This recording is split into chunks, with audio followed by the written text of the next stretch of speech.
नूह हिंसा से जुड़ी है बड़ी खबर। नूह में 3 घंटे की कर्फ्यू में ढील दी गई है। दोपहर 1 बजे तक ये ढील जारी रहेगी। जरूरत का सामान खरीदने की इजाजत यहां पर दी गई है ताकि जो रोजमर्रा के काम होते हैं, जरूरतें होती हैं, लोग उनको पूरा कर पाएं। इसके मद्देनजर नूह में 3 घंटे की कर्फ्यू में ढील दी गई है। दोपहर 1 बजे तक ये कर्फ्यू की ढील जो है वो जारी रहेगी।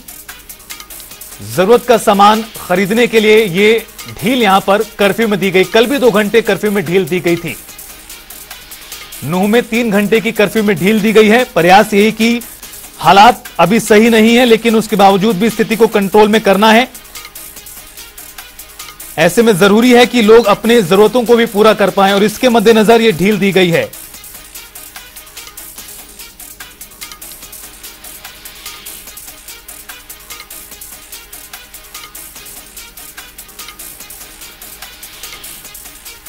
दरअसल कई दिनों से जब से स्थिति बिगड़ी है, सोमवार के बाद से ही हालात बिगड़े हुए हैं और ऐसे में नूह में धारा 144 लागू की गई, कर्फ्यू लगाया गया और अब आगे भी ये कर्फ्यू बरकरार है। हालांकि लोगों को परेशानियां कम से कम हो, इसका भी प्रशासन ध्यान रख रहा है और इसी के मद्देनजर ये ढील यहां पर दी गई है।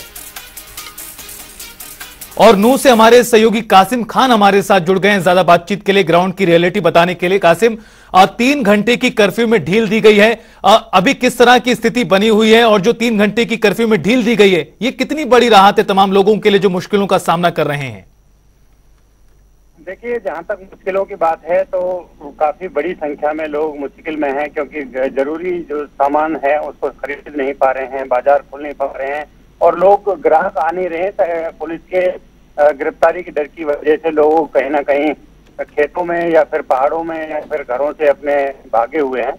तो इस तरह के हालात हैं, लेकिन फिर भी जो हालात हैं उसको सामान्य करने के लिए बीते कल भी छूट दी गई थी 2 घंटे की और आज भी 2-3 घंटे की जो छूट दी गई है, ताकि लोग घरों से बाहर निकलें, जरूरी सामान खरीदें और हालात धीरे धीरे जल्दी से सामान्य होने लगे और फिर से वही पुराना भाईचारा बहाल हो और फिर से अच्छी तस्वीरें इस इलाके में देखने को मिले। क्योंकि पिछले कई दिनों से जो हिंसा के बाद खबरें आ रही थी उससे इलाका काफी खौफजदा था और काफी इलाका दुनिया भर में बदनाम हुआ था, क्योंकि बड़ा यहाँ पर नुकसान हुआ था। आगजनी की घटनाएं हुई थी, आधा दर्जन से अधिक लोगों की जान चली गई थी, लूट वगैरह की गई थी। तो कुल मिलाकर के बड़ा नुकसान इस इलाके का हुआ था।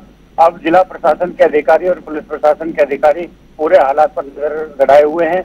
बीते रात एक घटना सामने आई है। तावड़ू शहर में 2 मस्जिदों को आग लगाने की खबर है, लेकिन प्रशासन पूरी तरह से अलर्ट है।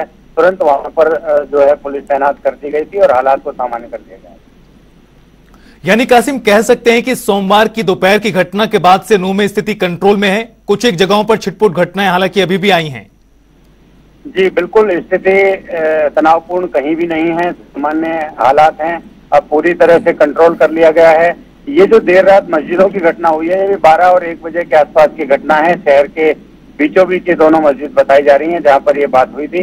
जैसे ही पुलिस अधिकारी नरेंद्र सिंह बिजारनिया को इसकी सूचना मिलती है, वो तुरंत दल के साथ वहां पहुंचते हैं और वहां आग पे काबू पाते हैं और उसके बाद वहां पर जो पुलिस अधिकारी और कर्मचारी हैं उनकी तैनाती कर दी जाती है।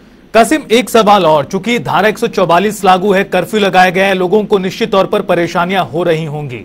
ग्राउंड के क्या हालात हैं? आम जनमानस किस तरह से परेशान है वहां पर? देखिए, आम जनमानस पूरी तरह से है।